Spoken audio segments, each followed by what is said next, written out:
Apa kabar semua teman-teman? Ya, selamat datang di acara webinar kita kali ini. Terima kasih sudah bergabung di acara kita. Kita di sini agak sharing-sharing sedikit aja, agak santai, nggak seperti webinar pada umumnya, karena kita akan mengusung tema talk show seperti itu. Dan tentu saja kita sudah ditemani oleh dua narasumber kita yang sudah bergabung. Ada Abimanyu, Zidan. Boleh dikasih tahu Abimanyu? Halo. Halo Bi, sehat Bi? Sehat alhamdulillah. Nah, terima kasih Bi sudah meluangkan waktunya. Kemudian ada Bapak Geofakta. Halo Pak.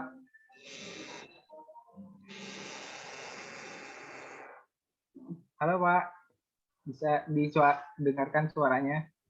Ya, halo Faisal, halo teman-teman semua, sehat terus. Halo Pak, sehat ya.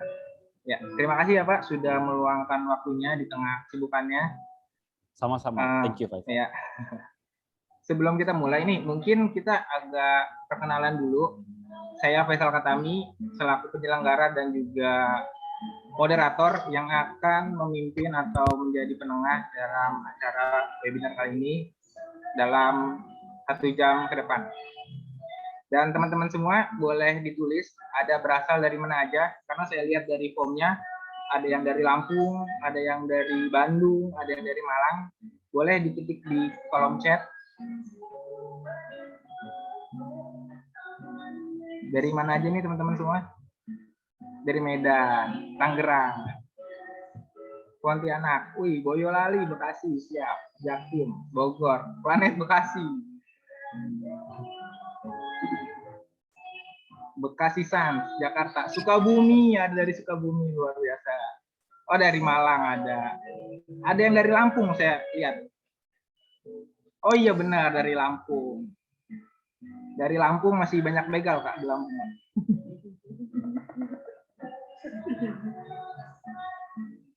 Oke, mungkin kita langsung mulai aja ya, biar tidak meluangkan waktu. Dengan bangga dan antusias pada kesempatan kali ini saya akan membawakan acara tentang passion nih. Nah, passion itu kan suatu aktivitas yang memberdayakan gitu. Kalau kata Rene Suhardono gitu. Passion yang aktivitas yang memberdayakan. Oke, mungkin teman-teman yang bisa di-mute dulu suaranya ya. Saya ulang, kita akan membahas tentang sedikitnya tentang passion gitu kan. Karena kenapa sih orang-orang suka menyebutkan passion, baik itu bekerja, baik itu melakukan aktivitas, oh ini bukan passion gua, oh passion gua di sini. Sebenarnya apa sih passion itu kan? Kalau kata Rene Suhardono gitu kan, passion itu aktivitas yang memberdayakan gitu. Passion is not where you're good at, but when you enjoy the most. Artinya ya, kalau lu melakukan suatu aktivitas, lu enjoy, dan lu memberdayakan ada di situ, ya itu menurut si Rene ini ya itu adalah passion. Nah, kita akan membahas lebih lanjut, apa sih itu passion, dan seberguna apa passion bagi kehidupan kita, dan tentunya juga akan ada dua narasumber yang akan menjelaskan tentang apa itu passion. Yang pertama ada dari Bapak Geofakta Razali. Sedikit saya jelaskan tentang biografi dari Pak Geofakta Razali. Bapak Geofakta Razali ini kelahiran 8 November 1991, masih cukup muda, yang mana dan sangat membanggakan Bapak Geofakta ini sudah bergelar doktor dan menjadi salah satu dokter termuda di Indonesia.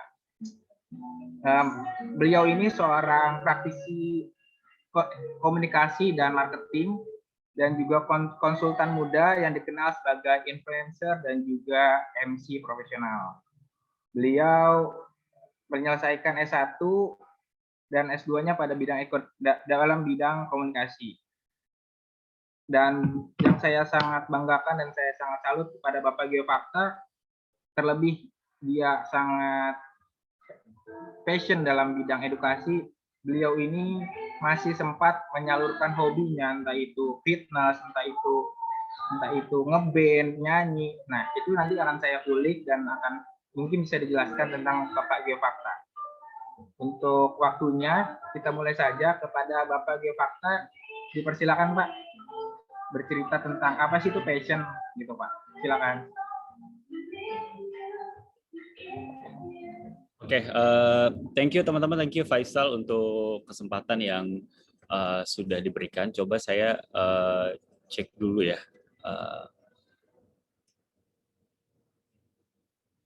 Sebentar presentasinya.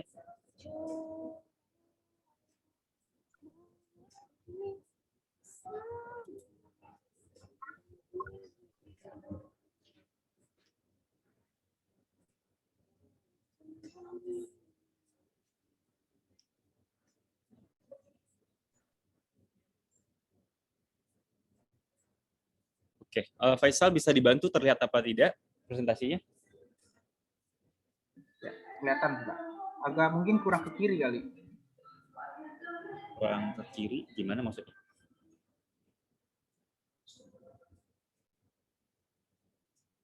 Sudah. Sudah?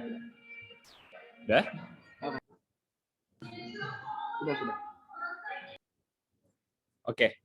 Teman-teman, thank you kesempatannya untuk bercerita tentang hit up your passion, bahwa kita tahu passion ini adalah salah satu aset yang berharga ketika teman-teman ingin menemukan sebuah gairah dalam kehidupan. Even itu bekerja, even itu ingin melakukan sesuatu atau meraih sesuatu, you need to put a passion into your life gitu ya. Jadi saya menganggap passion ini memang merupakan sebuah energi, karena energi itu ketika kita merasakan kekuatan dan fokus terhadap apa yang membuat kita semangat. Itulah kenapa kita merasa lebih hidup gitu ya.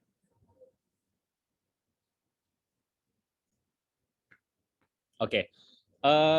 Singkat aja, kadang-kadang kita berbicara soal passion itu pilihannya cuma dua ya. Ketika kita bicara passion, apakah itu sulit atau enggak gitu ya. Dan kita bisa lihat dari bagian berikut. Di mana yang dinyatakan di situ yes adalah aura-aura positif yang kita inginkan ketika kita ingin mencapai sebuah passion. Kita mulai dari pernyataan yang yes ya. Kadang-kadang kita berpikir apakah passion itu sebuah masalah yang harus kita selesaikan. Kemudian ada beberapa orang yang berasumsi ya santai aja atau no gitu ya. Tapi beberapa orang menaruh effort lebih pada passion karena dia merasakan positif impact untuk hidupnya. Kemudian ketika sudah merasakan impact positif untuk hidupnya, dia akan melakukannya. Nah, kalau buat orang-orang yang memiliki karakter agak sedikit pasif dalam kehidupan, dia mungkin akan mengatakan passion itu ya mungkin nanti bisa saya pelajari atau mungkin nanti bisa saya cari gitu ya. Nah, kemudian di pernyataan no gitu ya, sebenarnya apakah passion ini bisa membawa kita lebih dekat ke mimpi kita gitu ya. Ini tidak pernah ada garansi bahwa passion membawa Anda untuk mencapai cita-cita Anda.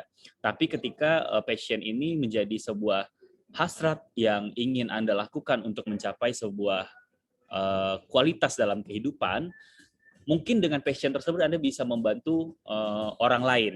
Dan the best time untuk melakukan passion itu atau mencari passion itu adalah dari sekarang, atau Anda tidak melakukannya sama sekali.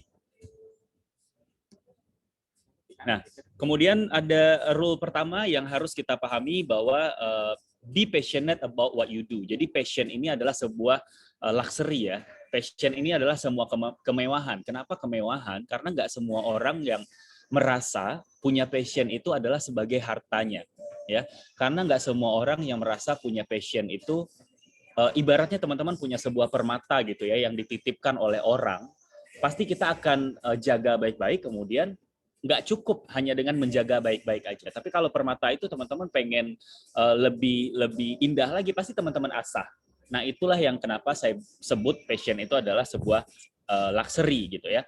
Dan ini adalah esensial yang bisa membuat teman-teman untuk sukses.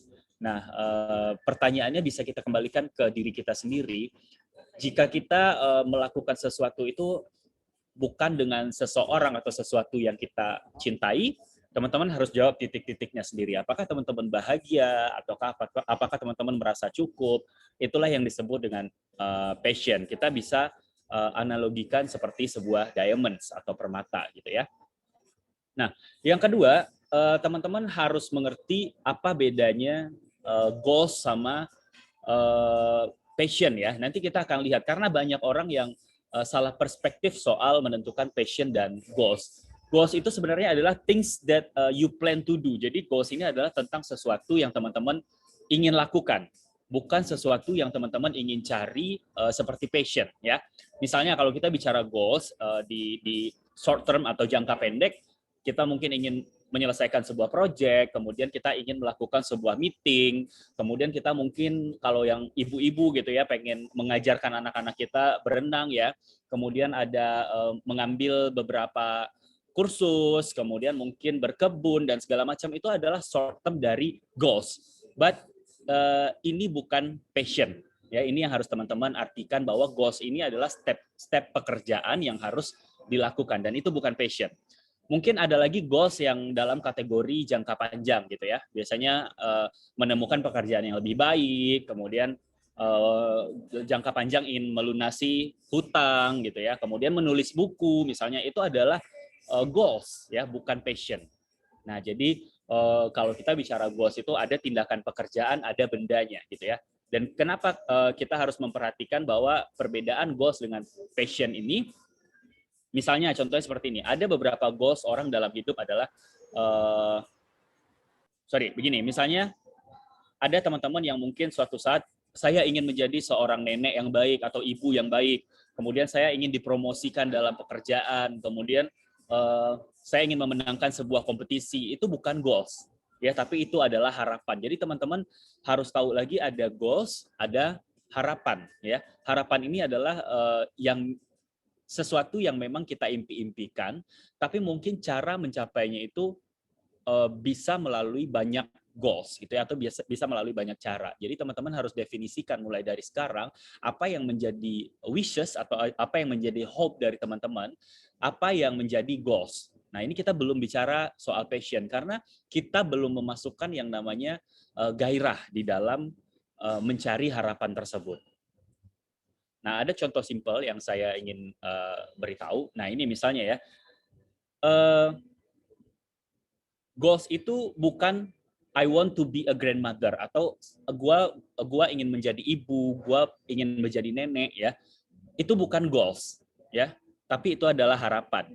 Nah, goals untuk mencapainya adalah I want to be more involved with children. Jadi saya ingin suatu saat ingin banyak berkontribusi buat anak-anak saya. Itu adalah goals. Kemudian ada lagi orang-orang menyatakan I want to be promoted ya. Itu adalah harapan ya. Harapan saya ingin dipromosikan dalam pekerjaan, berarti goal saya adalah saya ingin membuat record pekerjaan yang baik untuk mendapatkan promosi.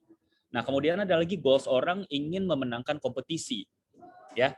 Tapi harapan orang ingin memenangkan kompetisi, tapi goals-nya harusnya I want my work to be good enough to merit an award. Jadi kayak kita ingin bekerja dengan baik atau sebaik mungkin dengan much effort untuk mendapatkan penghargaan atau memenangkan kompetisi. Jadi teman-teman di sini mudah-mudahan sudah paham apa yang kita definisikan sebagai harapan dan apa yang kita definisikan sebagai goals dalam hidup. Karena arahnya goals ini yang akan menentukan passion dari teman-teman nantinya. Nah, ada yang ketiga yang perlu kita pahami untuk mendapatkan passion itu adalah get alive. Kita harus merasa hidup. Kita punya definisi hidup yang berbeda-beda. Mungkin ada orang yang merasakan hidup itu ya yang penting saya bekerja, yang penting saya menyenangkan keluarga, istri, anak-anak, ada yang seperti itu. Ada juga orang yang get alive dengan merasakan berkontribusi untuk orang lain atau kebahagiaan orang lain itu adalah kebahagiaan kita juga. Ada yang seperti itu. Kemudian ada juga yang get alive itu dengan mengejar materi, ada kemudian juga mengejar gelar, ada. Dan ini bukan suatu paradigma yang salah ya, karena semua kita punya wishes, punya goals tadi. Jadi kita tidak bisa memaksakan orang lain untuk masuk ke dalam cara hidup kita atau cara pandang kita. Nah, inilah yang membuat gairah dari manusia itu untuk bekerja berbeda-beda. Nah, tentunya kita untuk mencapai get alive ini punya support system yang sangat luar biasa sebenarnya yang sudah ada di diri kita, tapi kita nggak menyadarinya. Yang pertama adalah faith. Faith itu soal kepercayaan. Jadi, kalau saya mendefinisikan kepercayaan, teman-teman, ini sama seperti iman ya. ketika teman-teman melihat sesuatu di luar sana, tapi teman-teman tahu ujungnya itu bukan iman, ya.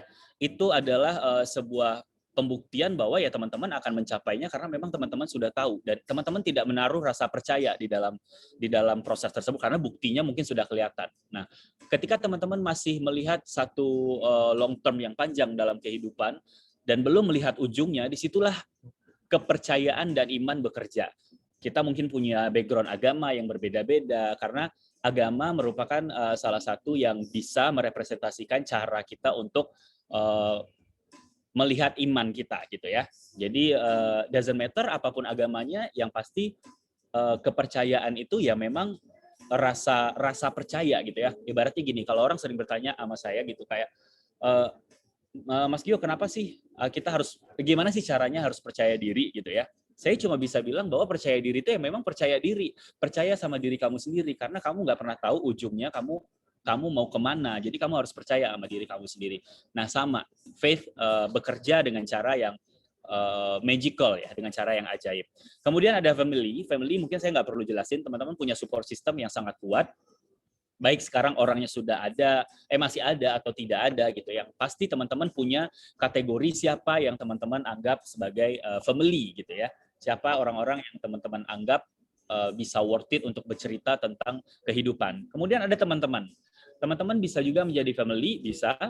Kemudian teman-teman bisa juga didefinisikan sebagai sahabat. Semua orang punya definisi berbeda-beda. Oh, dalam hidup gue tuh gue punya definisi teman dan sahabat itu berbeda gitu misalnya ya, bisa jadi. Yang pasti teman-teman punya pergaulan sosial yang di luar teman-teman bercerita tentang esensi keluarga. Nah, itu adalah teman. Kemudian fitness ini adalah cara kita untuk getting better physical gitu ya. Dalam artian bukan fitness yang harus ke mega fitness gitu ya, tapi fitness ini membuat diri teman-teman itu merasa fit dengan keadaan teman-teman sekarang. Bukan persoalan menjadi six-pack atau menjadi bodybuilder gitu ya. Fitness ini adalah persoalan teman-teman merasa fit karena ada orang-orang yang melakukan olahraga itu untuk melepaskan stres, kemudian juga ada orang-orang yang berolahraga itu untuk merasa membuat diri dia fit terhadap lingkungan sekitar dia. Nah, ini tergantung perspektif dari teman-teman. Yang terakhir adalah fun. Jadi ada 5 F ya. Fun ini lakukan sesuatu dengan bahagia. Ukur bahagia teman-teman itu berdasarkan pencapaian-pencapaian yang realistis. Nah, ini adalah 3 rules ketika teman-teman ingin mencari sebuah passion dalam kehidupan. Artinya yang pertama harus membedakan definisi goals, kemudian definisi wishes, dan definisi passion sendiri gitu ya. Nah, kemudian yang kedua tadi ada beberapa treatment yang teman-teman harus lakukan untuk membedakan hal-hal tersebut, dan yang ketiga adalah get alive. Ya, teman-teman harus merasa hidup dengan support system yang ada di sekeliling kita. Nah, saya tahu bahwa teman-teman berpikir di sini kadang-kadang kita sederhana berpikir bahwa oke, gue ketemu nih passion gue gitu ya. Jadi kayak finding your passion just so easily gitu ya. Sebenarnya cara bekerjanya nggak begitu karena seperti gambar di sebelah kiri ya, menemukan passion itu bukan sebuah garis lurus ketika teman-teman menentukan, oh ini gue ketemu nih passion gue. Tapi ada proses yang luar biasa ketika teman-teman seharusnya bisa definisikan passion teman-teman itu berdasarkan pengalaman hidup yang cukup banyak gitu ya. Yang pasti dibangun dengan beberapa aspek di sebelah kanan. Ada komunikasi, ada kemampuan atau skills, ada pengalaman kehidupan, ada network yang teman-teman bangun, kemudian menentukan prioritas-prioritas dalam kehidupan, melihat reasons atau alasan teman-teman melakukan sesuatu, kemudian melihat goals tadi, dan passion sendiri akan terbentuk dengan cara yang serumit ini gitu ya. Jadi saya merekomendasikan nggak usah terlalu terburu-buru dan terlalu idealisme menentukan passion. Oh, gue suka yang ini, oh gue suka yang itu, oh gue ya berhasrat di sini. Enggak. Passion itu sebenarnya tidak bisa teman-teman definisikan selama teman-teman dalam proses itu bekerja dengan senang, tidak pernah ada merasa pressure di dalam pekerjaan yang teman-teman lakukan, dan disitulah passion bekerja. Karena kita tahu jika diartikan ke bahasa Indonesia, passion tersebut adalah sebuah gairah gitu ya. Nah, ada 7 passion yang teman-teman bisa gali dalam hidup teman-teman melalui beberapa cara untuk menggapai passion ini. Mungkin saya jelaskan singkat saja karena keterbatasan waktu kita cuma 1 jam ya. Yang pertama adalah unity. Bagaimana teman-teman merasakan menyatu dalam sebuah kegiatan yang teman-teman lakukan ya. Merasa satu, merasa merasa connect aja ketika melakukan itu tuh rasanya mau ada uang, mau enggak, ya senang aja gitu ya. Karena ada yang mungkin suka nulis buku, padahal buku tersebut misalnya nggak mau diterbitin atau nggak mau dijual pada suatu saat. Ya berarti dia senang menulis, dia menemukan gairah dalam kegiatan menulis tersebut. Nah itu adalah unity, teman-teman merasakan kesatuan. Kemudian ada wisdom. Wisdom ini berupa kebijaksanaan. Jadi kita dalam hidup ini selalu mencari kebenaran ya teman-teman, mencari kebijaksanaan yang kita lihat sebagai tuntutan kita untuk hidup, dan itu berasal dari pengetahuan dan pengalaman ya. Jadi kebijaksanaan ini muncul dari pengetahuan dan pengalaman. Jadi carilah esensi-esensi hidup yang teman-teman pahami dari pengetahuan yang teman-teman punya, kemudian dari pengalaman yang teman-teman punya. Kita tahu kita punya kapasitas yang berbeda-beda antara satu orang dan orang lainnya.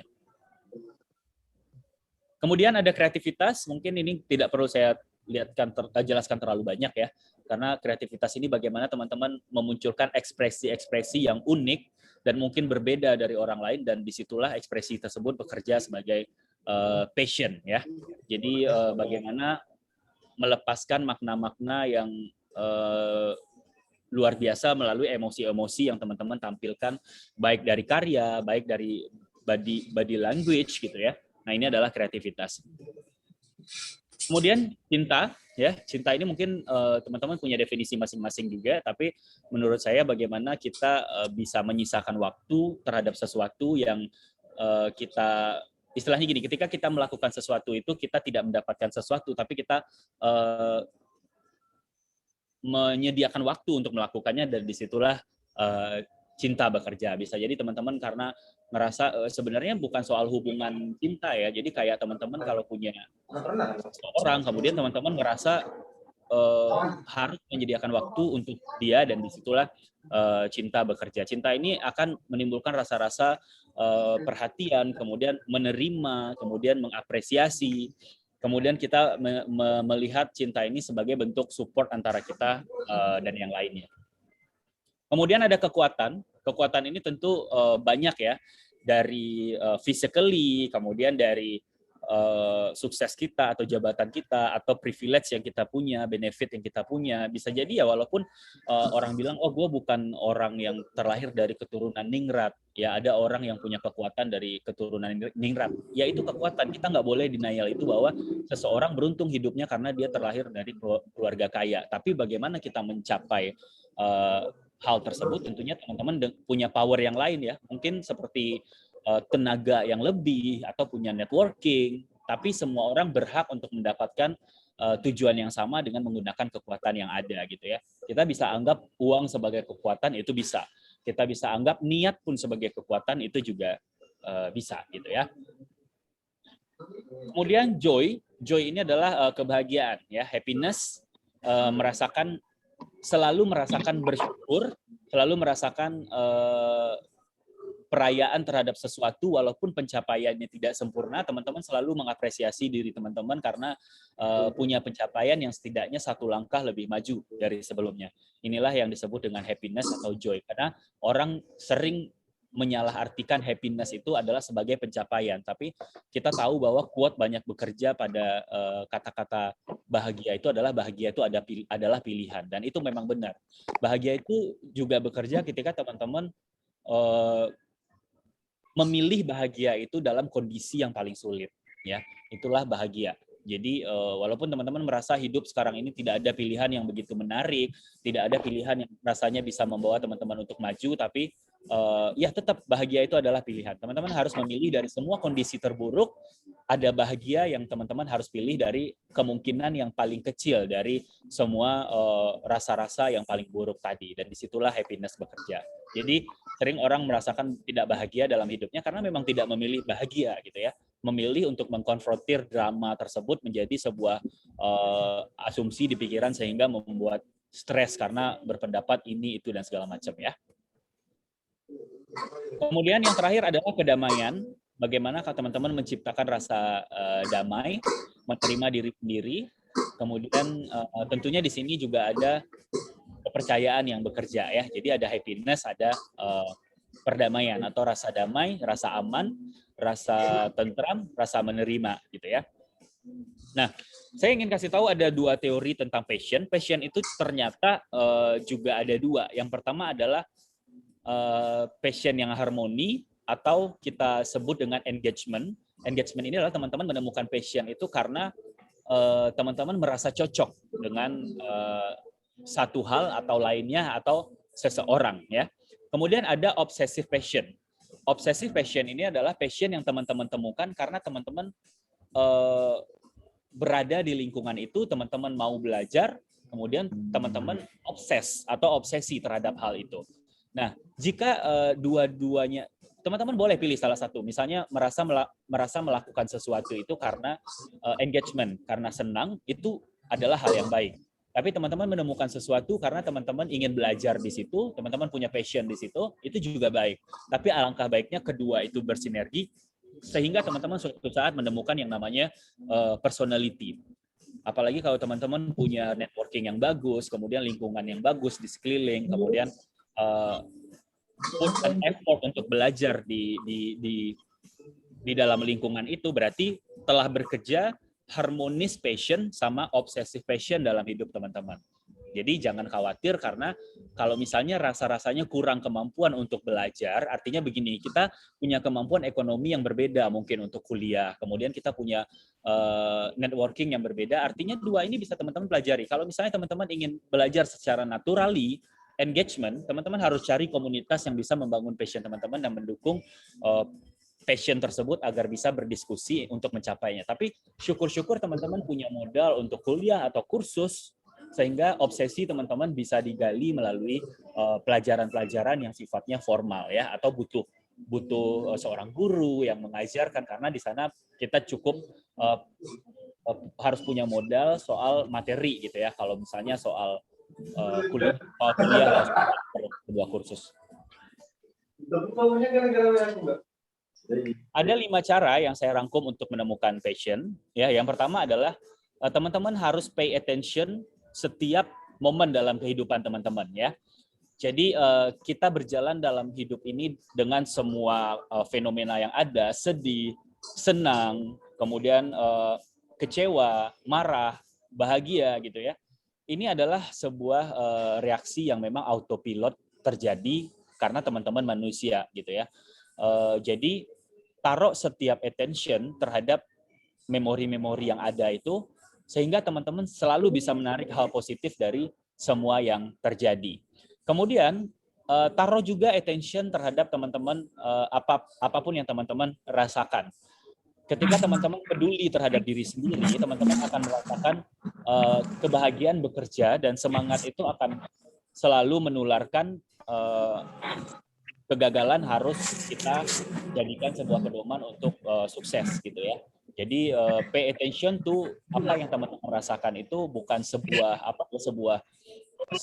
sebab akibat, tapi memang sebuah perjalanan waktu yang menuntut teman-teman terlahir dengan proses untuk mencapai sebuah bahagia gitu ya. Yang ketiga, put yourself first. Jadi ini terkesan sedikit egois ketika teman-teman melihat diri sendiri itu lebih penting dari segalanya. Nah, di sini ada pernyataan yang salah karena kadang orang mengatakan karena kalau peduli sama diri sendiri biasanya egoismenya tinggi, dan itu memang benar. Nah, di sini gimana PR kita untuk membuat seimbang antara yang kita inginkan dengan yang kita harapkan, gitu ya. Yang kita inginkan dan yang kita harapkan itu selalu menaruh diri teman-teman di tengahnya dengan kemampuan sepenuhnya yang ada, gitu ya. Yang keempat, selalu bangga dengan skill yang unik sebagai sebuah privilege. Jadi teman-teman akan dilihat di luar sana punya passion karena teman-teman unik ya, karena teman-teman berbeda. jadikan sebuah kekurangan itu menjadi sebuah kelebihan. Karena apalagi sekarang zaman media sosial ya, di mana saya percaya orang bisa belajar melalui YouTube, belajar melalui sumber-sumber yang ada untuk meningkatkan passion, goals, kemudian hopes tadi dalam sebuah mekanisme yang sangat sederhana atau instan. Tapi kembali lagi tujuannya apakah teman-teman ingin bahagia dengan cara yang instan, artinya mungkin tidak terlalu berkontribusi untuk mengembangkan dunia ini menjadi lebih baik karena hanya peduli dengan diri sendiri, bisa jadi. Atau teman-teman ingin merasa cukup dengan diri sendiri, tapi suatu saat ingin memberikan ilmu kepada orang lain karena teman-teman merasa cukup dengan ilmu itu, gitu ya. Dan teman-teman harus proud dengan unique skill yang teman-teman miliki, karena kalau tidak unik berarti kita tidak berbeda dan mungkin saja kita tidak terlalu dilirik oleh orang lain gitu ya.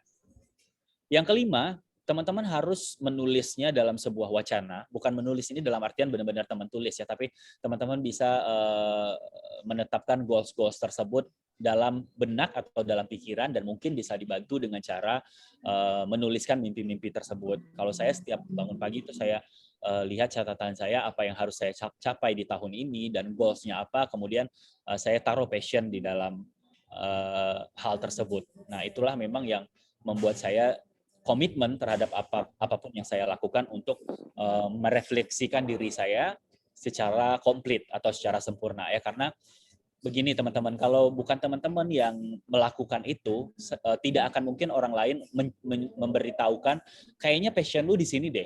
Kayaknya itu hanya pendapat gitu ya. Itu hanya pendapat, tapi depends semua itu teman-teman yang tahu apa yang teman-teman cari, apa yang teman-teman rasakan dalam hidup ini, merefleksikan sebuah gairah untuk lebih semangat gitu ya.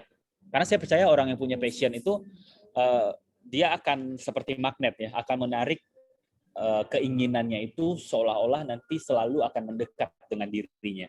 Itu teman-teman bisa baca teorinya namanya law of attraction ya. Jadi bagaimana manusia itu bekerja berdasarkan kemampuan sendiri untuk menarik hal-hal yang ada di sekeliling dia semakin mendekat dengan dia, karena memang itulah yang mereka inginkan dalam kehidupan mereka.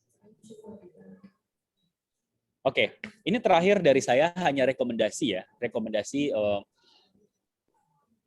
apa yang teman-teman bisa lakukan untuk saat ini. Kebetulan ada sebuah buku dari Henry Manampiring, itu teman-teman baca Filosofi Teras, atau mungkin sudah ada yang baca ya.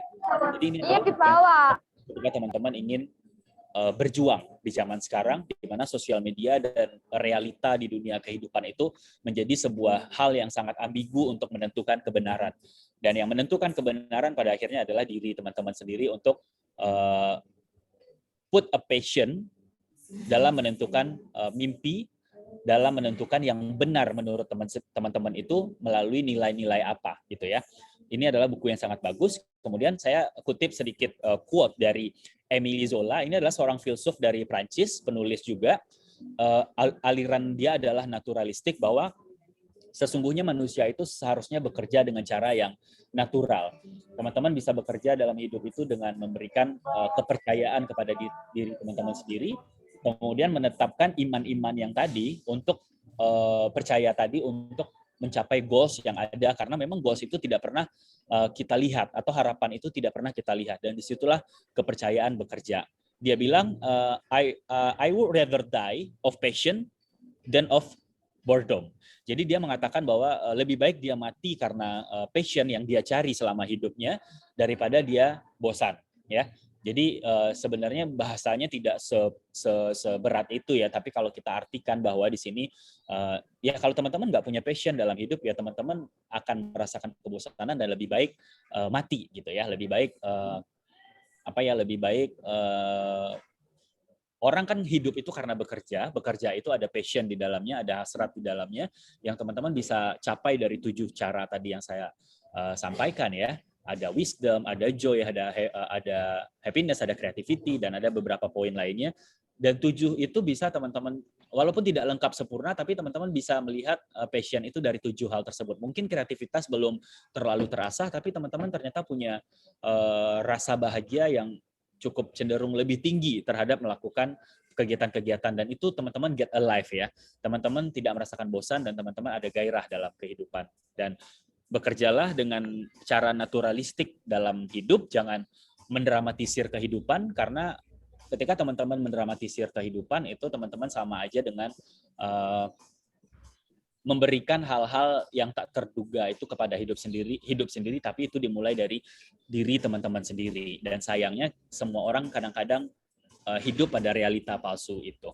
Jadi kurang lebih begitu, Faisal. Jadi mungkin nanti kita bisa diskusi lagi karena masih ada pemateri berikutnya ya. Terima kasih.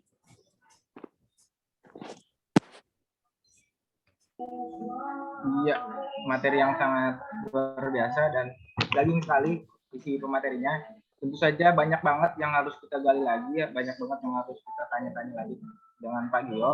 Tapi dengan keterbatasan waktu mungkin itu saja, dan apa yang sudah Pak Gio jelaskan menurut saya itu sudah cukup jelas dan cukup gamblang untuk teman semua bisa mengarahkan apa sih passion kita dan seberapa penting sih passion kita.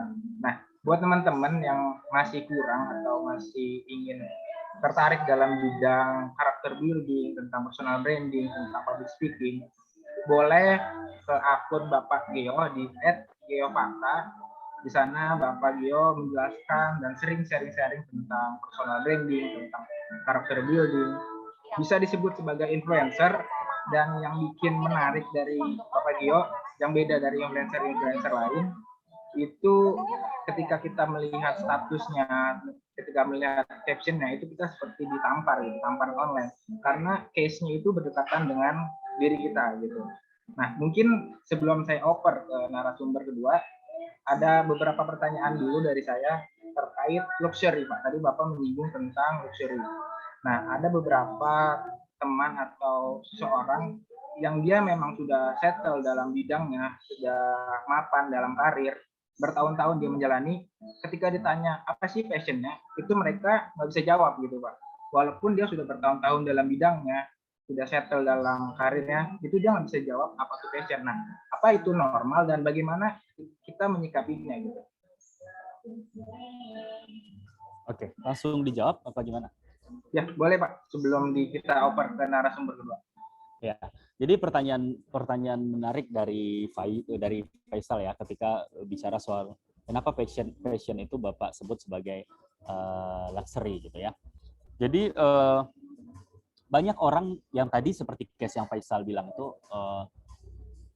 mereka menganggap melakukan sesuatu itu karena mereka profesional di sana, tapi itu hanya privilege dalam tahap skill gitu ya, dalam tahap kemampuan yang mereka pelajari untuk mereka kontribusikan dalam sebuah pekerjaan. Sebenarnya kenapa skill itu bisa bekerja, karena memang kita belajar hanya untuk mencapai pekerjaan itu. Misalnya let's say kita bicara soal kemampuan orang-orang tentang editing gitu ya, karena dia mau jadi editing di sebuah televisi misalnya, seperti itu. Jadi dia hanya bekerja untuk itu, tapi itu belum ada passion di dalamnya, dan nggak salah ketika orang tersebut memang mereka belum menemukan passion di dalam pekerjaan tersebut. Jadi kalau pertanyaannya soal benar dan salah pada tendensi passion ini, seperti yang saya bilang tadi, untuk menemukan passion dalam kehidupan orang itu sangat fluktuatif ya. Tiba-tiba orang-orang itu jalurnya, kayaknya gue senang ini deh, tiba-tiba hobinya olahraga, besoknya tiba-tiba main musik, itu sangat mungkin terjadi. Tapi yang paling penting adalah luxury tadi, ketika melakukan kita ambil contoh yang editing tadi ya, dia mencoba melakukan upgrade diri dia dengan kursus, dengan sekolah editing, kemudian dia bekerja pada perusahaan yang relate, kebetulan pekerjaan dia juga mendukung terhadap skill tersebut, atau skill mendukung pekerjaan yang tersebut. Tapi ketika dia taruh gairah di sana atau passion, saya percaya bahwa orang ini tidak akan berhenti di situ. Sama seperti yang saya ibaratkan tadi, ketika teman-teman punya, ibaratnya passion itu atau bakat itu adalah sebuah permata yang dititipkan Tuhan ya. Tapi kalau teman-teman dikasih Tuhan, nih ini permata buat lo gitu ya, pasti teman-teman maksudnya begini, pasti ada yang ya udah ini bakat ya gue simpen gitu ya. Tapi kalau orang yang menaruh passion pada permata tersebut, pasti dia akan asah, dia akan gali lagi. Ya mungkin dengan skill tadi dia bisa mengembangkan lagi, bahkan dia kalau bisa bikin perusahaan sendiri soal kreatif agency, atau tidak cukup bekerja hanya di perusahaan itu. Dan disitulah passion itu kenapa saya bilang memang tidak pernah ditentukan dalam waktu yang sangat cepat gitu, Faisal. Ya, berarti bisa kita simpulkan ketika orang yang mendalami suatu bidang dan enggak bisa dikatakan passion itu ketika kita menaruh gairah gitu ya Pak, menaruh gairah dan menaruh rasa tumbuh gitu ya Pak ya. Betul, betul. Oke, mungkin itu dulu, dan teman-teman jika memang nanti ada pertanyaan boleh langsung ditulis di kolom chat. Nanti kita akan bahas di sesi talk show setelah materi atau penyampaian dari narasumber kedua. Dan informasi kepada teman-teman semua, dalam webinar ini kita ada giveaway, dan mana syaratnya itu teman-teman wajib follow 2 narasumber kita di @geofakta dan juga @abimanyu. Hadiahnya ada 100.000 untuk 4 orang pemenang, dengan syarat pertama follow narasumber kita di @geofakta dan juga Abimanyu. Yang kedua, share story atau snap story atau Instagram story dan tag kedua narasumber kita, atau saya boleh di @abimanyu, geofakta, dan @icalkan. Yang menarik akan saya kirimkan dan atau kita kirimkan berupa voucher GoPay, Dana, atau apapun senilai Rp25.000. Nah, itu cluenya yang menarik ya. Mungkin buat yang menarik itu seperti video ketika Bapak Gio menjelaskan, di situ teman-teman nulis quote atau caption yang Bapak Gio utarakan, itu cluenya untuk jadi pemenang. Itu aja, dan langsung kita ke narasumber kedua, ada Abimanyu. Halo Bi. Halo. Halo, ya. Gimana Bi? Siap ya Bi? Sehat. Oke. Mungkin kita langsung mulai aja ke narasumber kedua, kepada Abimanyu, dipersilakan Bi. Oke, sebentar.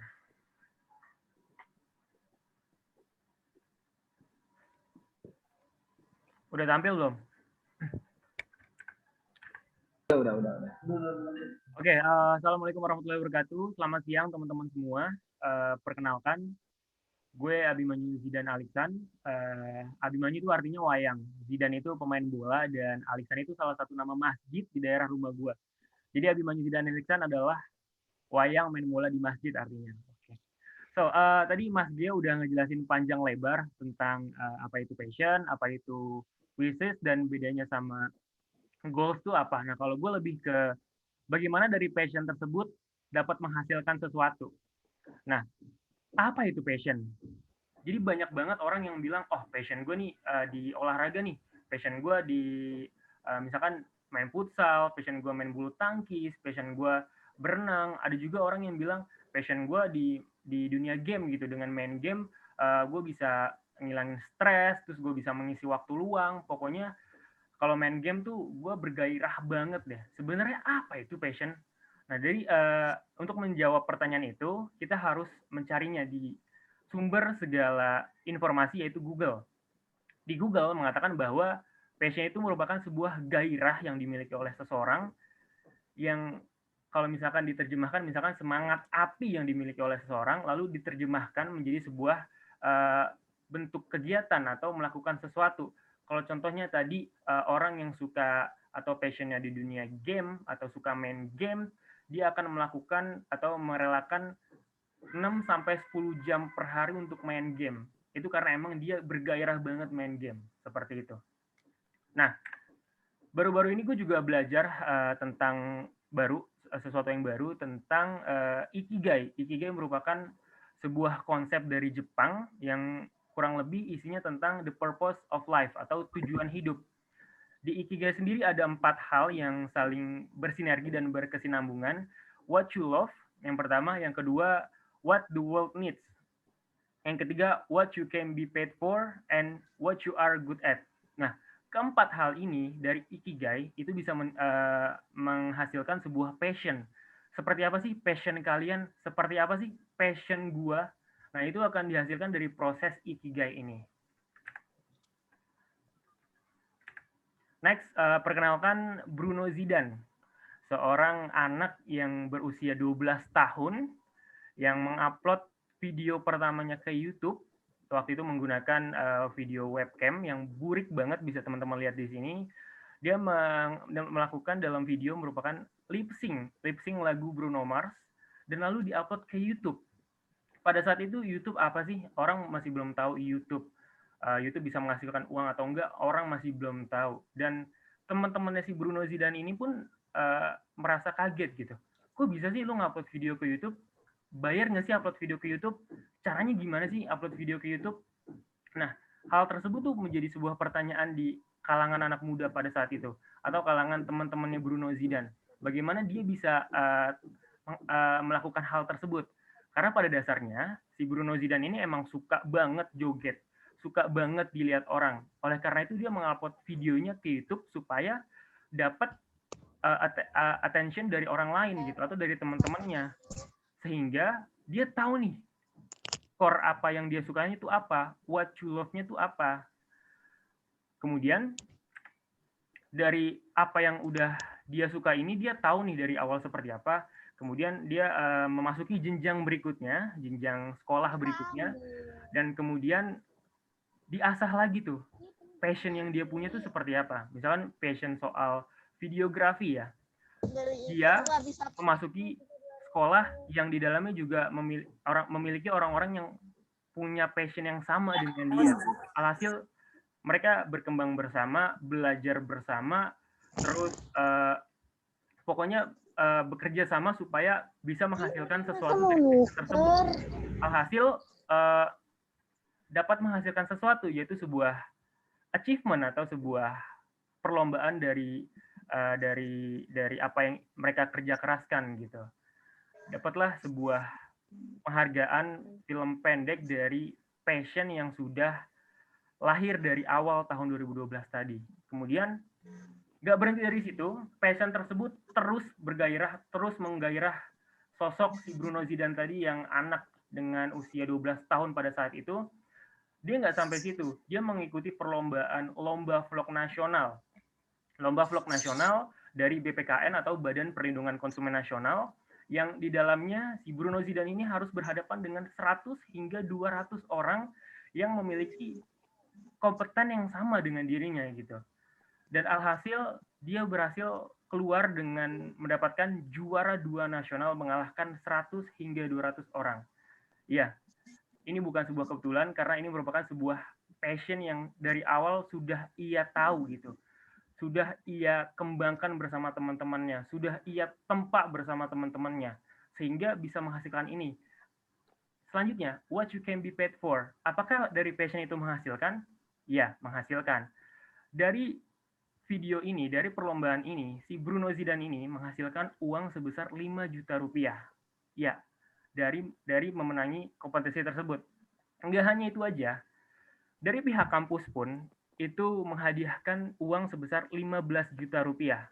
15 juta rupiah yang dikonversikan menjadi free biaya semester itu.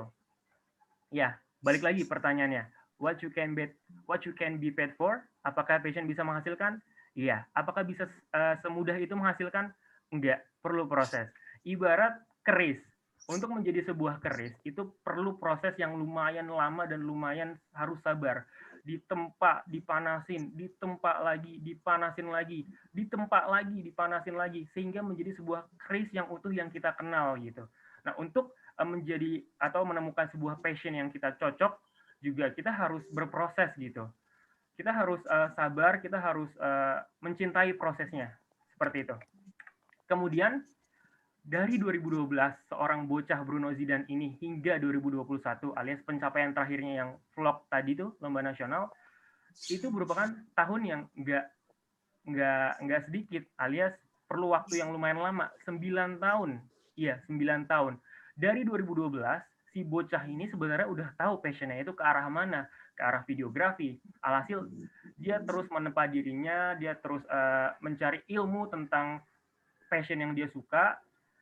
Ya tidak mudah lah untuk mencapai proses tersebut. Dan juga banyak orang yang bertanya gitu, terus selama ini gue sebenarnya salah jurusan gak sih? Gue sekolah tuh sesuai passion gak sih? Atau yang kerja gue tuh kerja udah enak nih, dapat gajinya enak, cuman gue nggak cocok gitu sama lingkungannya, ini nggak sesuai passion gue banget nih, apa gue harus cabut ya kerjanya ke tempat kerjaan yang sesuai passion gue walaupun gajinya nggak seberapa. Ya, apakah mencari passion itu semudah itu? Nggak juga gitu, perlu waktu. Nah, Bruno Zidane ini 9 tahun untuk mencari tahu passion-nya itu seperti apa gitu. Nah mungkin bagi teman-teman susah nggak sih nyari passion? Gue tuh masih belum tahu gitu passion-nya apa. Sebenarnya tuh passion yang lo punya tuh nggak jauh-jauh dari diri lo sendiri. Apa yang lo suka. Udah. Apa yang lo suka dan lo rela buat ngejalanin tanpa ada rasa berat sama sekali. Menurut gue itu passion menurut gue. Nah sekarang coba teman-teman buka Instagramnya dan ke profil kalian, kemudian klik di pojok kanan atas yang garis 3 itu, klik dan cari aktivitas Anda. Teman-teman lihat di situ, berapa lama kalian menghabiskan waktu untuk meng-scroll Instagram? 1 jam, 2 jam, 3 jam, apa 4 jam? Ya, kalau gue pribadi gue pernah men-scroll hingga 4 jam per hari. 4 jam kalau dikonversikan ke dalam 30 hari, itu udah 120 jam. Bayangin teman-teman, 120 jam kita nggak menghasilkan apa-apa, hanya membuang-buang waktu, hanya melihat drama-drama yang ada di Instagram, yang harusnya kita bisa menemukan passion, yang harusnya kita bisa berkembang di waktu yang segitu, kita nggak manfaatin gitu. Sebenarnya passion juga ketemu dari hal-hal yang kita rasain gitu. Sebenarnya kesempatan itu juga merupakan jalan kita untuk percaya.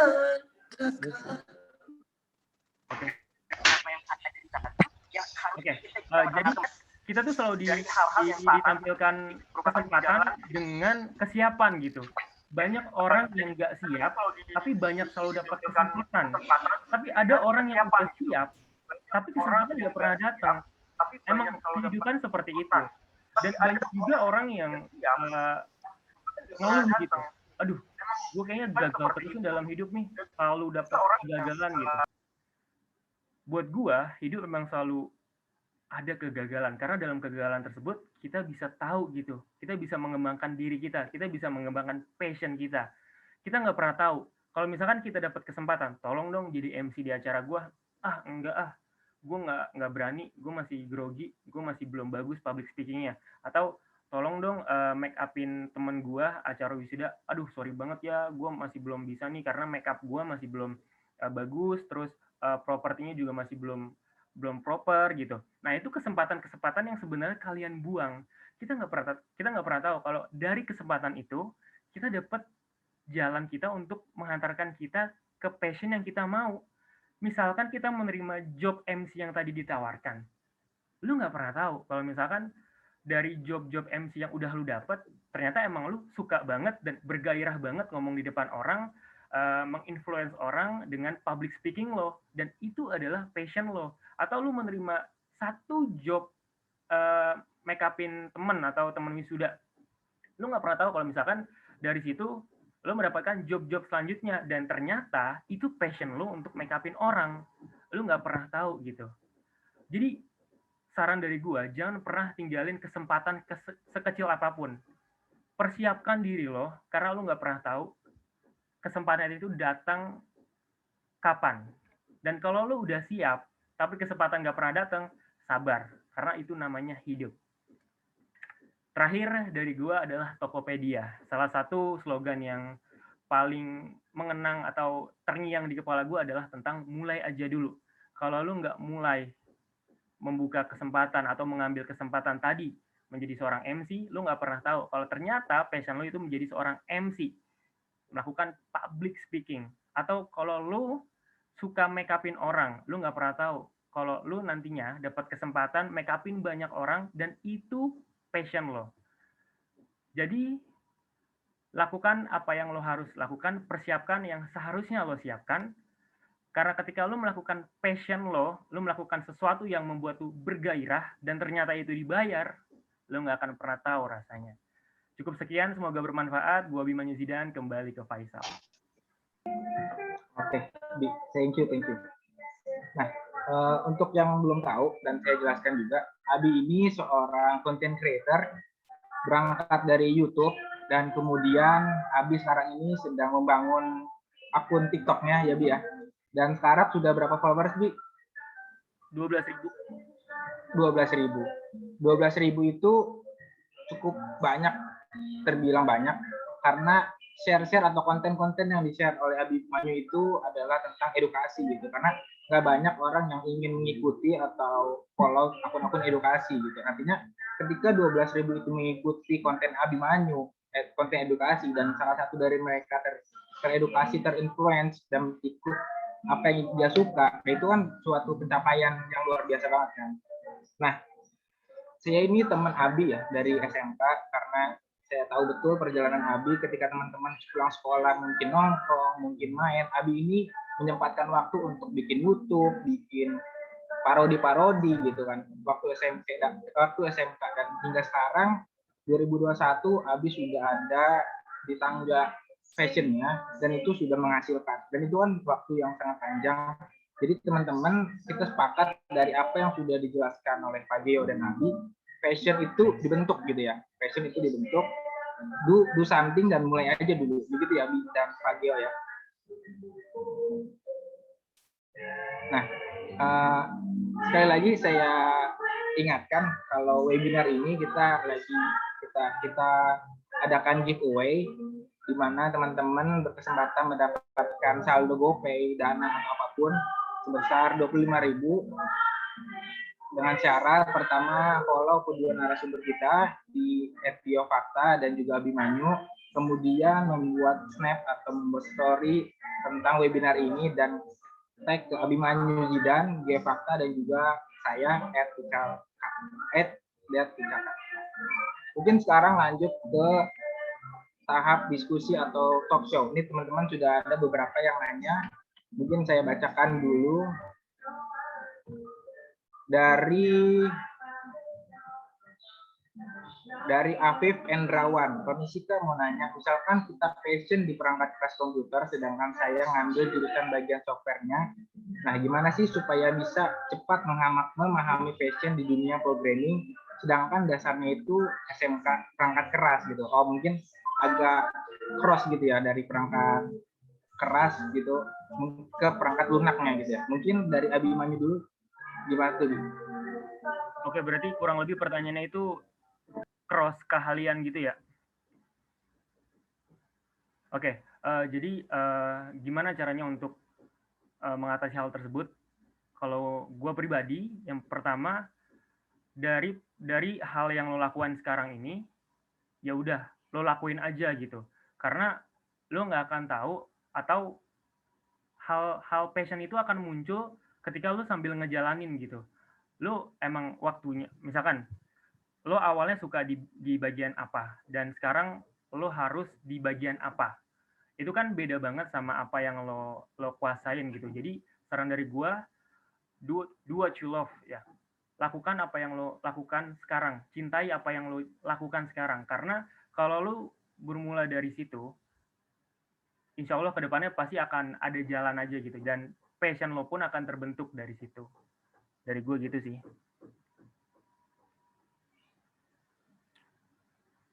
Oke, terima kasih Bi atas jawabannya. Mungkin yang saya akan menanyakan dulu ya dari teman saya. Untuk Pak Geo Fakta gitu kan. Dari perjalanan Pak Geo Fakta menemukan passion gitu, berawal dari mana sih, atau turning point apa yang menghasilkan oh ini tuh passion saya itu di komunikasi atau passion saya edukasi. Apa sih yang membuat Bapak yakin kalau ini passion saya dan saya akan mendalami hal itu? Oke. Thank you Faisal. Jadi kenapa waktu itu saya berpikir passion saya itu di mungkin somehow orang bilang kalau secara skill itu public speaking, atau dalam bentuk ilmu orang bilang itu communication gitu ya. Nah, dulu saya waktu kecil itu sebenarnya bukan seseorang yang yang sedang show off dengan kemampuan berbicara gitu ya. Tapi saya beruntungnya punya orang tua yang open minded terhadap segala sesuatu hal gitu ya. Jadi maksudnya begini, mungkin kita berbeda-beda ya punya orang tua dengan karakter masing-masing. Tapi saya beruntungnya saya disupport dengan orang tua yang sangat open minded. Jadi ketika saya memilih sesuatu dalam hidup saya, itu saya selalu diajak berdiskusi gitu. Jadi orang tua itu nggak pernah nanti kuliah harus ini, nanti apa harus ini, apa harus itu. Nah, ya kita selalu berdiskusi karena orang tua saya sangat tahu saya itu lemah pada bagian-bagian eksak ya. Which is kalau kita bilang itu ada fisika, kimia, biologi, matematika. Nah, kemudian saya menemukan challenge pada saat itu ketika saya ditawari jadi penyiar radio awalnya gitu ya. Nah di situ saya memang nggak punya kemampuan untuk berbicara, tapi saya punya tuntutan untuk bekerja dan memenuhi itu dalam bentuk pekerjaan. Artinya saya cari uang. Dan saya rasa saya kan nggak mau cukup di situ ya, nggak mau cukup untuk cari uang aja. Dan akhirnya saya merasakan bahwa oh ternyata berbicara, sharing dengan orang lain itu sangat seru gitu ya. Melihat isi kepala orang yang berbeda-beda itu sangat seru dan itu adalah bagian dari komunikasi. Saya tidak secepat itu menyimpulkan bahwa saya seorang communication expert atau mentang-mentang penyiar radio itu saya public speaking-nya jago, enggak. Karena di samping itu saya juga punya alhamdulillah bakat lain ya, seperti mungkin menyanyi, menulis, dan disitulah saya mulai ambigu bahwa berpikir saya mau kemana ini. Nah, ketika masuk kuliah, tentunya saya berdiskusi lagi sama orang tua. Waktu itu jurusan komunikasi itu sangat tidak dikenal ya waktu zaman sekarang. Kalau sekarang teman-teman pasti sudah sangat paham jurusan komunikasi itu apa gitu ya. Kalau dulu orang tua saya pikir, ngapain sih komunikasi, mau belajar komputer, bahkan komunikasi disamain komputer dan segala macam. Cuman saya kembali karena orang tua saya open minded, saya bilang kalau saya tidak kuliah di komunikasi, mendingan saya tidak kuliah sama sekali. Karena kenapa? Kalau hanya untuk bekerja, saya sudah cukup bekerja, bisa dari nyanyi, mungkin bisa dari MC, jadi penyiar radio, dan itu sudah cukup untuk bekerja kalau hanya untuk cari duit, saya bilang. Tapi saya ingin develop passion saya yang sesuai dengan bakat saya, dan saya ingin di dunia komunikasi. Dan itulah waktu itu kenapa saya masuk ke komunikasi. Awalnya itu sangat susah ya, sangat susah. Even orang tua saya open minded, tapi sangat susah untuk memberikan pengertian ke mereka saya masuk komunikasi. Nah, berjalannya di komunikasi saya karena punya kemampuan secara praktikal, saya nggak mau berhenti di situ. Saya cari esensi-esensi komunikasi ini mulai dari dasar banget, mulai dari fundamental, mulai dari filosofi, mulai dari histori, perjalanan, dan disitulah ilmu bekerja. Ketika orang bilang, alah lu teori doang gitu ya, mending praktek langsung, bagi saya nggak berlaku. Bahwa ketika saya masuk ke dunia akademisi, dalam proses melihat praktek dan teori ini adalah dua hal yang berkesinambungan. Teman-teman tidak akan bisa bekerja hanya dengan praktek kalau teman-teman tidak tahu teori. Kenapa? Karena teori itulah yang mengukurnya. Kita lepaskan dulu persoalan benar atau salah.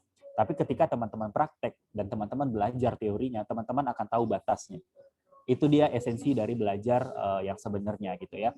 Nah, kemudian saya berjalannya waktu ya alhamdulillah saya diberi kesempatan lagi dengan bakat dan kemampuan dan background kuliah, saya diberi beasiswa untuk S2. Kemudian saya ditawarin mengajar jadi dosen ya, untuk sharing kepada teman-teman di dunia komunikasi bahwa banyak hal yang begitu banyak kita nggak ketahui, bukan hanya sekedar ilmu sebagai teori, tapi ilmu sebagai praktek juga, dan dua hal itu berkesinambungan. Kemudian alhamdulillah saya ada rezeki lagi untuk lanjut ke doktoral. Saya mendalami lagi dari filosofi komunikasi, bagaimana komunikasi ini berkembang dari zaman Yunani kuno sampai sekarang. Dan saya merasa saya sudah cukup, bukan saya merasa saya pintar ya. Saya sudah cukup punya modal untuk, saya tidak pernah membranding diri saya itu communication expert atau apalah begitu, nggak pernah ya. Tapi itulah yang saya bilang tadi terjadi secara naturalistik. Ketika ada orang teman-teman yang percaya, oh Pak Gio boleh nggak training atau memberikan seminar atau apapun itu, memotivasi dan segala macam. Artinya orang-orang menaruh kepercayaan ke teman-teman karena teman-teman sudah terlihat punya bakat dan passion pada bidang itu. Ya, akhirnya teman-teman punya kesempatan untuk menjadi salah satunya pilihan. Mungkin banyak yang lebih jago dari saya, itu banyak banget ya. Tapi mungkin saya ada salah satunya menjadi pilihan untuk sama-sama membangun dunia komunikasi lebih baik. Artinya gairah saya itu pada, passion saya itu pada komunikasi tidak berhenti pada hanya sekedar menjadi MC, menjadi penyiar radio, menjadi dosen, kemudian atau menjadi seorang pembicara. Tapi komunikasi itu akan bekerja pada hidup saya karena itu sudah menjadi ideologi dan prinsip di hidup saya. Dan itulah yang namanya passion. Akhirnya saya bisa menyelesaikan semua masalah itu dengan passion yang saya punya, yaitu komunikasi gitu ya. Jadi mudah-mudahan dapat membantu Faisal untuk teman-teman sekarang. Makasih. Oke, luar biasa ya. Semoga menjawab atas pertanyaannya. Tadi Pak Gio menyinggung tentang bakat. Kemudian di sini pas banget ada Kristi Ramayanti menanyakan, Kak, bagaimana cara kita mengetahui yang mana lebih penting, bakat atau passion nih. Jadi penting mana nih, bakat atau passion? Mungkin Kak Abimanyu bisa ngejawab, Bi. Apa tadi pertanyaannya, sorry? Bakat atau passion? Lebih penting mana nih, bakat atau passion? Lebih penting mana, bakat atau passion? Pertanyaan bagus, cuman gue harus berpikir dulu sejenak.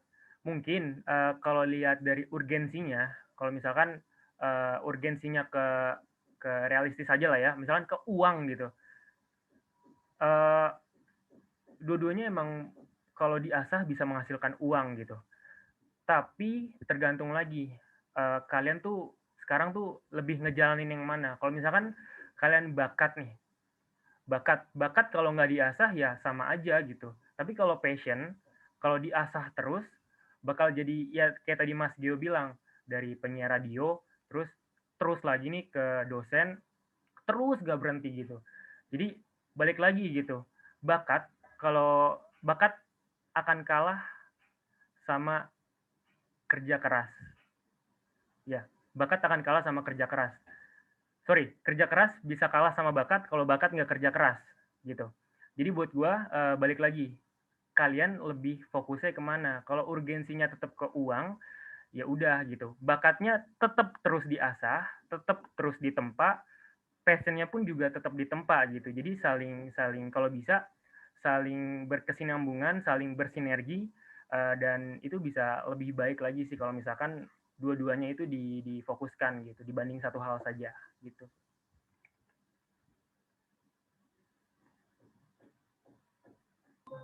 Oke, thank you. Mungkin flashback dikit lagi sesuai dengan apa yang tadi saya dibukakan tentang passion. Menurut Rene Suardono, passion is not where you go there, but where you enjoy the most.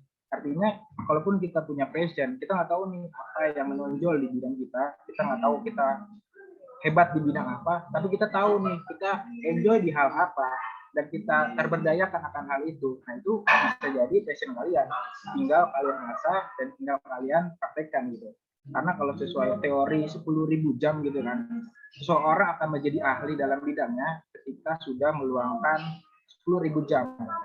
Jadi kalau misalkan waktu scroll Instagram selama sehari 4 jam, itu kalian bisa gunain waktunya untuk kalian mengasah bakat baru atau hal-hal baru.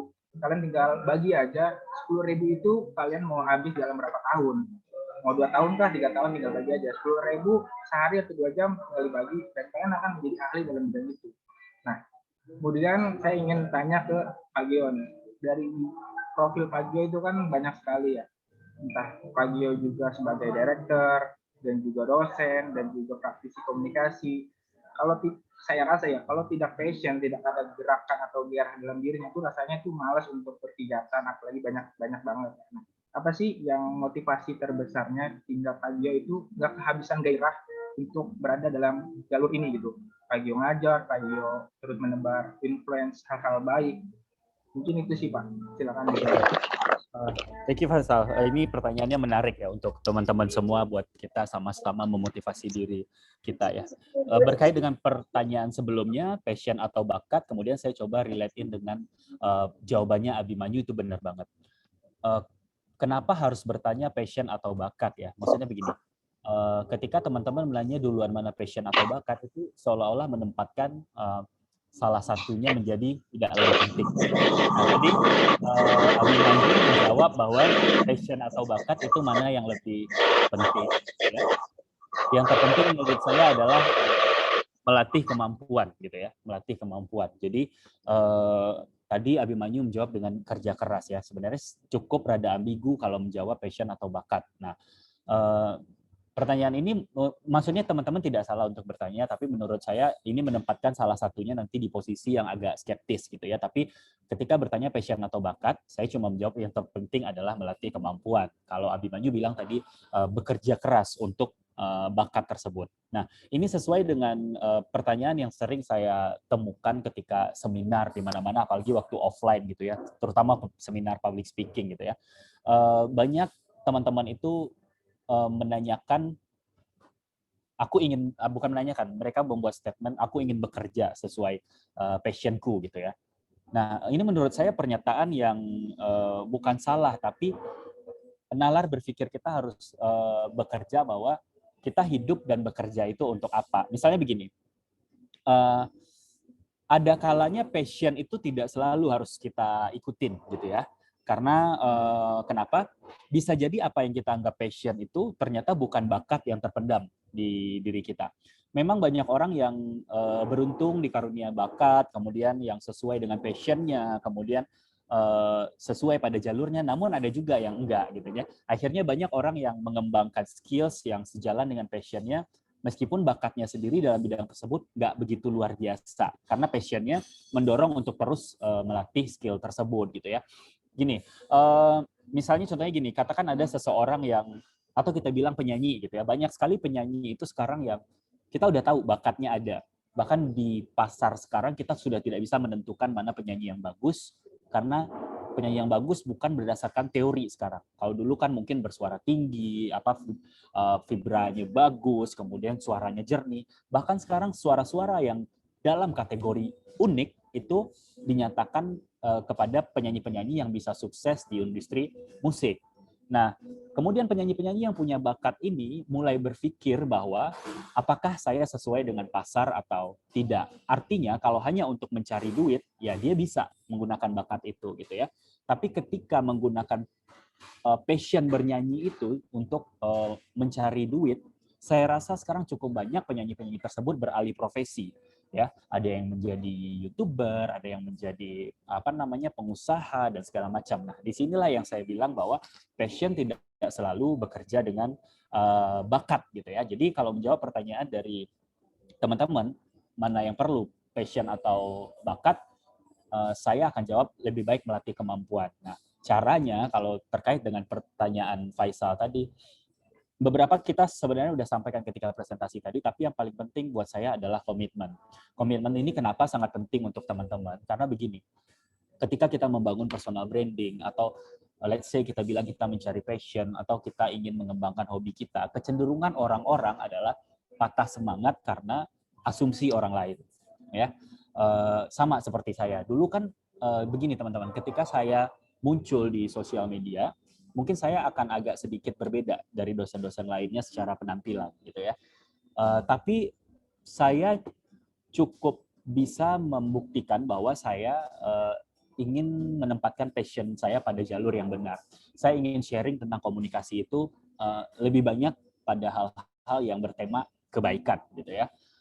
Dulu banyak ya komen-komen kayak gila itu si Geo tatoan, sok-sok lagi ngajar kebaikan apa segala macam, dan itu sebenarnya saya nggak pungkiri akan menjadikan down teman-teman mental. Mungkin kalau dari kasus teman-teman ya sudah mencoba melakukan sesuatu, kemudian orang memberikan statement, teman-teman langsung patah semangat. Tapi kalau saya jujur orang yang tidak terlalu peduli tentang tentang jumlah like gitu ya, tentang pendapat orang lain, bukan nggak peduli pendapat orang lain, tapi bagi saya pendapat hanyalah pendapat gitu. Tapi yang paling penting buat saya tadi adalah saya tetap komitmen untuk mengasah diamonds yang sudah diberi Tuhan itu, karena saya tahu tujuan saya baik. Nah, disitulah passion saya bekerja. Artinya ketika teman-teman nanti di luar sana sudah berkarya gitu ya, atau sudah bikin sesuatu, atau dalam pekerjaan mungkin sudah mendapatkan reward. Kemudian ada cibiran-cibiran di luar sana, nggak mungkin, atau malah dia kan bisa dapat itu gara-gara penjilat. Selama teman-teman yakin dalam diri teman-teman bahwa passion yang teman-teman kerjakan, bakat yang teman-teman punya itu adalah kebaikan, go ahead ya, lakukan dengan konsisten dan terus-menerus. Dan itulah yang bisa membawa saya pada titik ini. Karena suatu saat ada orang-orang yang akan mengapresiasi karya teman-teman atau tindakan teman-teman itu, dan orang-orang tersebutlah yang tulus menjadi teman-teman atau komunitas yang mungkin satu pemikiran dengan teman-teman, dan itulah yang lebih penting untuk kita get alive atau hidup gitu ya, hidup dalam lingkungan yang pola pikirnya sama dengan kita. Jadi teman-teman jangan takut soal bakat atau passion, apalagi soal stigma atau perspektif dari orang lain. Kurang lebih begitu Faisal. Yang penting komitmen aja.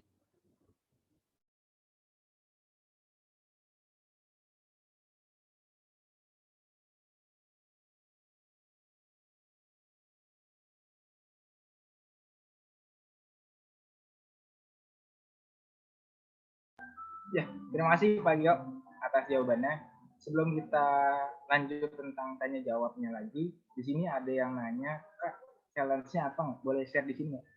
Jadi ini kita bukan challenge ya. Jadi dalam webinar ini kita ada bagi giveaway untuk teman-teman yang mengikuti syarat-syarat dari kita. Yang pertama, follow kedua narasumber kita. Yang kedua, tag IG story atau bikin IG story tag dari narasumber kita dan juga saya sendiri. Mungkin untuk Abimanyu ditulis dan Pak Gio untuk username Instagramnya sehingga memudahkan teman-teman untuk membuat Instastory.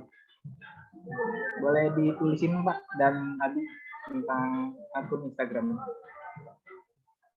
Ya, sambil berjalan di sini ada lagi yang ingin bertanya kepada Pak Gio. Kak, banyak yang bilang kita harus bekerja sesuai passion. Tapi ada juga yang bilang kerja itu coba-coba aja dulu, nanti juga cocok. Nah, apakah kita harus nurutin ego kita? Kerja harus sesuai passion atau ya udah jalanin aja dulu. Nah, itu gimana, Mas?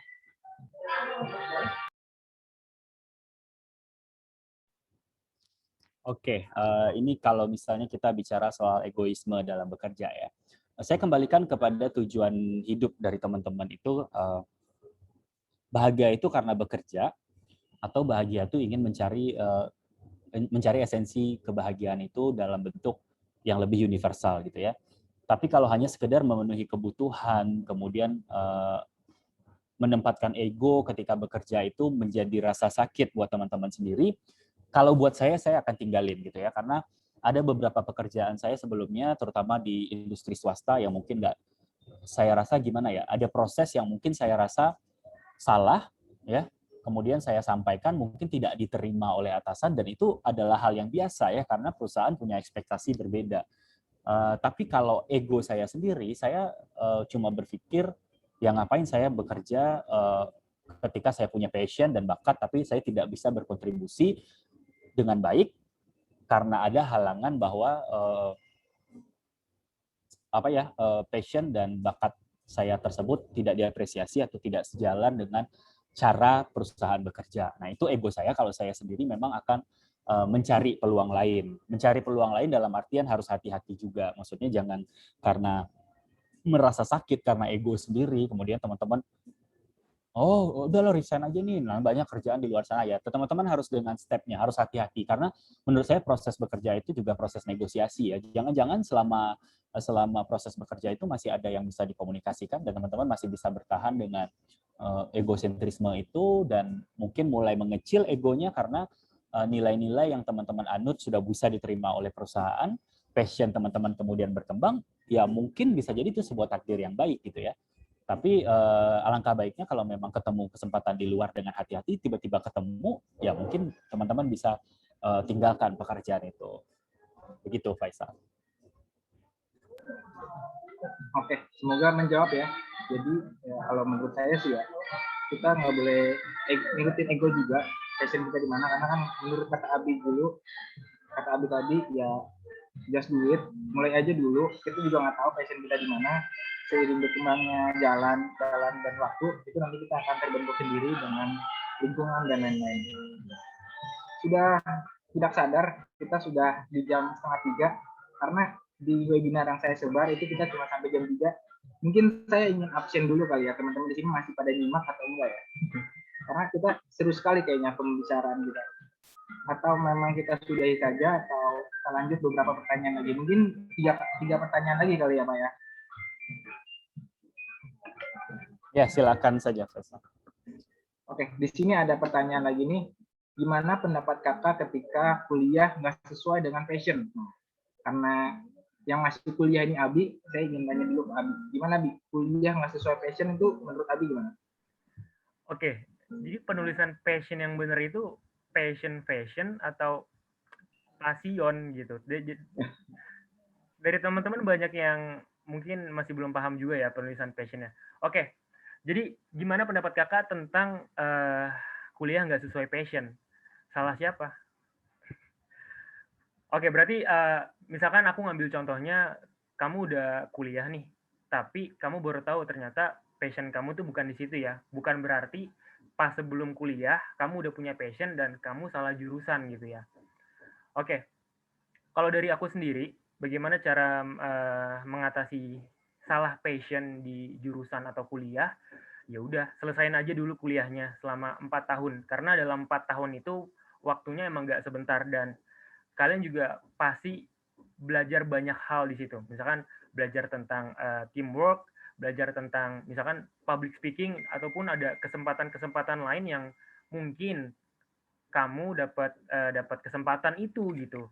Kita nggak pernah tahu misalkan kita dikasih atau ditempatkan di suatu tempat ternyata emang ada tujuannya. Kalau kalian emang ngerasa salah passion atau salah jurusan di situ, ya udah selesain aja dulu kuliahnya. Siapa tahu selama waktu kuliah itu 4 tahun berjalan, ternyata passion kamu di situ, bukan yang kamu maksud.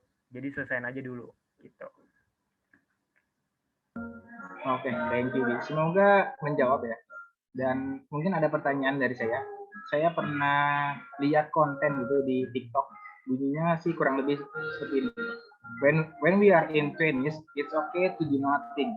Just chill and enjoy. Jadi ketika kita umur 20, itu nggak apa-apa kalau kita nggak ngelakuin apa-apa, do nothing, just enjoy and chill. Nah, menurut Pak Geo nih, selaku dosen dan juga praktisi, dan memang sudah melewati masa-masa 20-an gitu, apakah itu normal Pak ketika kita yang berada di umur 20-an nggak ngelakuin apa-apa, just enjoy and chill? Nah, untuk perspektif dari Pak Gio sendiri gimana?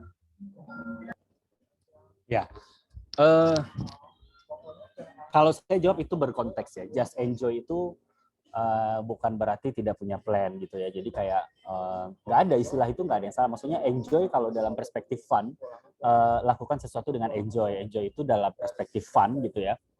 Ya menurut saya it doesn't matter at all gitu ya. Tapi kalau misalnya dibilang bahwa lakukan sesuatu dengan enjoy itu nggak ada plan juga, kemudian nggak ada sesuatu yang teman-teman ngerasa harus di scale up, ya berarti itu adalah proses yang salah. Karena kalau saya bisa jawab seperti itu, segala sesuatu itu memang berkonteks gitu ya, apalagi bahasa-bahasa seperti tadi quote ya gitu, misalnya lakukan sesuatu dengan enjoy. Banyak orang yang misalnya seperti bahasa lain ya, ya kalau hidup itu bersabar aja, bersyukur aja ya. Bukan berarti kita bersabar juga buat diinjak-injak orang, misalnya kayak gitu. Jadi harus teman-teman sendiri yang punya meaning ya tentang beberapa quote-quote yang memang kita bisa jadikan motivasi buat kita. Oke. Satu pertanyaan lagi kali ya. Nah, di sini ada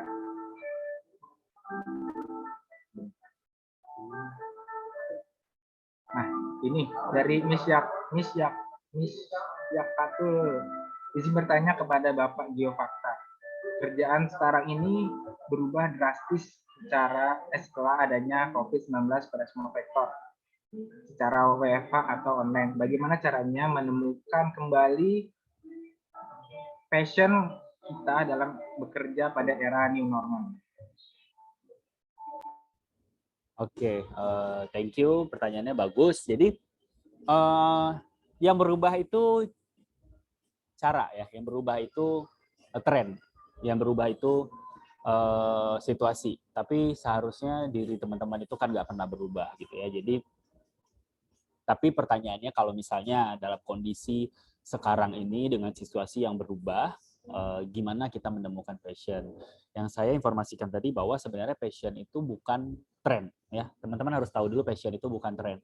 Jangan tiba-tiba sekarang merasa semuanya online, kemudian teman-teman melihat apa yang lagi hits, let's say mungkin TikTok-kan, kemudian teman-teman mungkin pengen coba di situ dan segala macam gitu ya. Sebenarnya nggak masalah mau coba itu, it's okay gitu, tapi akan terlihat dari effortnya untuk melakukan itu gitu. Nah jangan sampai asumsinya tuh jangan sampai yang tren itu dijadiin passion pada zaman sekarang gitu ya. Tapi yang lebih melekat itu adalah apa yang bisa berarti buat kehidupan teman-teman dalam long term atau bertahan dalam kehidupan teman-teman. Kalau memang TikTok tadi menambah kemampuan teman-teman untuk public speaking di depan kamera, kemudian ke depannya, oh ini kalau gue di depan kamera kayaknya gue oke banget deh. Somehow itu akan membawa teman-teman mungkin bicara ketika corona selesai gitu ya, COVID selesai, teman-teman berani tampil di depan umum dan itu menjadi salah satu skill yang baru. Itu saya anggap sebuah apresiasi buat diri sendiri gitu ya. Tapi relate dengan pertanyaannya, untuk online sekarang yang mungkin kita bisa lakukan untuk mencari tahu informasi kita itu ya kita manfaatkan trennya. Kita manfaatkan online ini dengan menggali informasi lebih banyak untuk evaluasi diri kita gitu ya. Jadi kayak passion itu yang saya bilang tadi. Ya mungkin selama ini belum ketemu yang mana, justru sekarang momennya untuk ngelihat kayaknya punya bakat di nulis gitu ya. Kemudian mulai searching tips menulis, kemudian cara memulai menulis, atau teman-teman mungkin ya tadi pengen jadi influencer atau apapun itu segala macam, mulai dilihat langkah-langkahnya dan itulah yang bisa dilakukan di zaman online atau pandemi sekarang. Oke, terima kasih Pak Yuda. Udah nggak sadar, seru sekali pembahasan kita hari ini. Sudah 1,5 jam kurang lebih kita ada di webinar kali ini dengan peserta 133. Artinya pembahasan ini sangat menarik sekali untuk kita gali terus. Dan kembali saya ingatkan, jika teman-teman tertarik dalam bidang karakter building, personal branding, communication, boleh di-follow di akun narasumber kita di @geofakta dan juga @abimanyu jika teman-teman berada atau sesuai dengan passion di bidang videografi dan lain-lain, itu boleh. Dan Instagramnya sudah ada di kolom chat, silakan deh. Faisal? Iya Pak. Ya, Faisal, ini ada satu pertanyaan sebelum di closing. Iya. Saya nggak jawab ya dari Najwa. Ini pertanyaan yang bagus karena mungkin banyak dari kita yang merasakan hal yang sama ya. Bagaimana pendapat kakak tentang bakat or passion yang selalu diatur orang tua? Jadi seakan ortu itu nggak tahu apa yang sebenarnya, tapi istilahnya yang tadi saya bilang ya. Jadi gini teman-teman, ada dua yang memang kita nggak bisa pungkiri, yaitu adalah kemampuan teman-teman untuk memilih sesuatu sama takdir karakter orang tua kita gitu ya.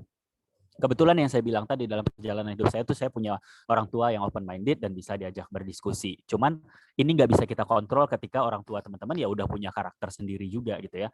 Nah, untuk membantu Najwa ya memberikan pengertian kepada orang tua, yaitu yang tadi Najwa lah yang memulai memicu diskusi dengan orang tua bahwa khawatirnya suatu saat yang kamu lakukan tidak berdasarkan pilihan kamu, apakah itu akan membahagiakan kamu atau tidak, itu akan menjadi keputusanmu. Dan apakah mama atau papa selaku orang tua mau melihat saya dalam kondisi melakukan sesuatu yang saya tidak bahagia. Nah, harus ada effort yang lebih. Kalau saya dulu mungkin nggak effort lebih karena memang orang tua saya, oke duduk sini, ayo kita mau kuliah apa segala macam. Karena orang tua saya memang open minded dan mulai untuk berdiskusi itu gitu ya. Walaupun dalam perjalanan diskusi itu ada penolakan, ada dan biasa. Tapi kalau dalam kasusnya Najwa ini memang kamu yang harus punya satu kemampuan komunikasi lebih untuk membuka diskusi sama orang tua dan bilang bahwa zaman ini sudah berubah sekarang, di mana cita-cita orang dulu mungkin lebih banyak menjadi insinyur, dokter, pilot gitu ya, dan segala macam. Dan sekarang itu semua kesempatan itu ada gitu ya, dan saya nggak mau melewatkan momen-momen itu gitu ya Najwa. Thank you Faisal. Ya, terima kasih Pak. Bagus juga sebenarnya pertanyaannya. Tadi juga ingin saya sampaikan, tapi sudah jawab dulu tentang bagaimana bersikap terhadap orang tua yang ngatur. Mungkin orang tua itu ngatur atas dasar mereka mau yang terbaik untuk anaknya gitu. Tinggal bagaimana kita pintar-pintar berkomunikasi, karena kehidupan orang tua dan kita itu sangat berbeda. Orang tua hidup di zaman mereka dan kita hidup di zaman mereka. Tinggal bagaimana kita pintar-pintar berkomunikasi, menjelaskan kalau ini yang terbaik untuk saya dan saya akan bertanggung jawab di bidang yang saya tekuni ini. Mungkin gitu ya. Dan sepertinya masih banyak pertanyaan-pertanyaan lagi. sekali lagi saya ingetin lagi, kalau emang nanti ada pertanyaan-pertanyaan lagi, boleh aja langsung kali ya ke Instagram Pak Tio, DM, semoga aja dibalas ya. Karena kita sudah ada di penghujung acara, mungkin boleh kali ya kita aktifin videonya dulu, on cam dulu, masing-masing kita adain foto bareng gitu ya. Boleh ya teman-teman ya. Silakan dibuka dulu galeri, dibuka dulu videonya, kita adain foto sebentar.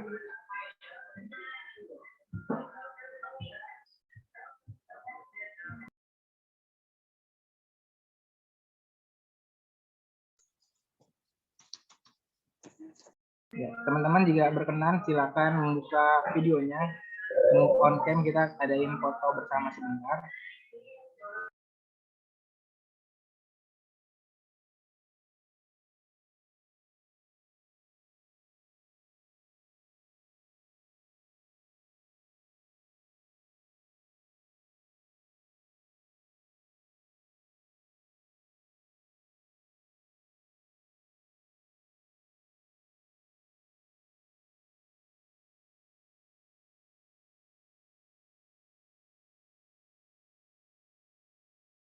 Oke, mungkin kita sudah ada di penghujung acara. Terima kasih kepada teman-teman semua yang sudah hadir. Saya ingatkan lagi, jika emang teman-teman ingin mendapatkan kesempatan giveaway, jangan lupa untuk share video-video atau Instagram story dan tag kedua narasumber dan juga saya. Oke, saya izin screenshot.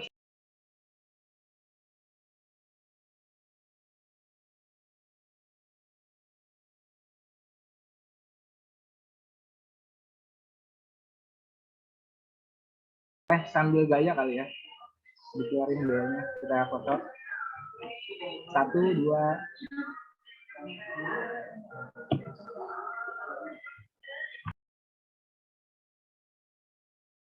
Oke, terima kasih teman-teman semua yang sudah meluangkan waktunya di hari Minggunya, di waktu-waktu rebahan atau waktu-waktu kalian bermain, tapi kalian sempatkan untuk menghadiri webinar kita.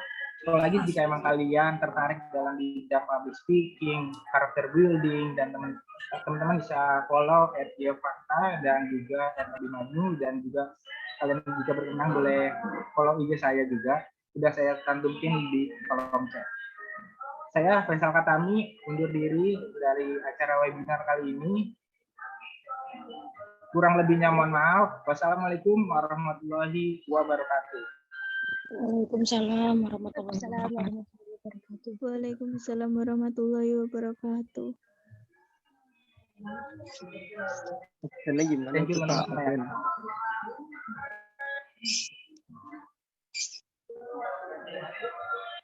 Absennya gimana, Kak? Kak, itu nggak ada absennya ya? Untuk yang absen ya, udah dikirim linknya. Kalau emang udah dikirim linknya, diisi aja nggak apa-apa.